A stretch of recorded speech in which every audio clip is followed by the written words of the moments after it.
Jangan buang masa lawan orang yang tak nak faham. Fokus bina masa depan sendiri. Pada satu hari, seekor kedak berkata kepada seekor harimau, "Rumput tu warna biru." Harimau menjawab dengan tenang, "Tidak, rumput tu warna hijau." Perdebatan jadi panas, kedai tetap berkeras, "Biru." Harimau tak buang masa, lalu ajak, "Mari kita jumpa singa, Raja Rimba, biar dia tentukan." Mereka pun pergi menghadap singa. Sebelum harimau sempat buka mulut, kedai memekik, "Tuanku, betulkah rumput tu biru?" Singa pandang harimau dan jawab, "Ya. Kalau anda percaya rumput tu biru, maka biarlah rumput tu biru." Kedai pun melonjak kegembiraan. "Tuanku pun setuju. Harimau patut dihukum kerana menentang saya." Singa memandang harimau dan berkata, "Kamu akan dihukum 3 hari tak boleh masuk hutan."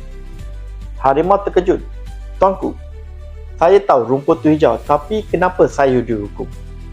Singa menjawab, "Benar, rumput tu hijau.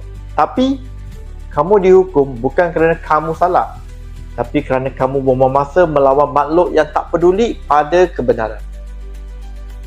Kita tahu dia tak akan dengar, tapi kamu masih lawan dan ganggu tenangan dengan perkara yang kecil." Moral story ni, jangan basi masa dengan tenaga untuk yakinkan orang yang tak nak belajar dan faham. Hidup terlalu singkat untuk lawan ego orang lain. Kadang-kadang lebih bijak diam dan terus bina masa depan sendiri. Kalau anda sedang penat, keliru, rasa usaha macam tak ke mana, mungkin dah sampai masuk untuk buat sesuatu yang betul-betul beri makna. Tinggalkan komen, saya faham kalau kisah ni menyentuh hati anda, atau pergi ke profil Dennis. Klik link bio, like join Dennis atau take offer. Masukkan maklumat anda.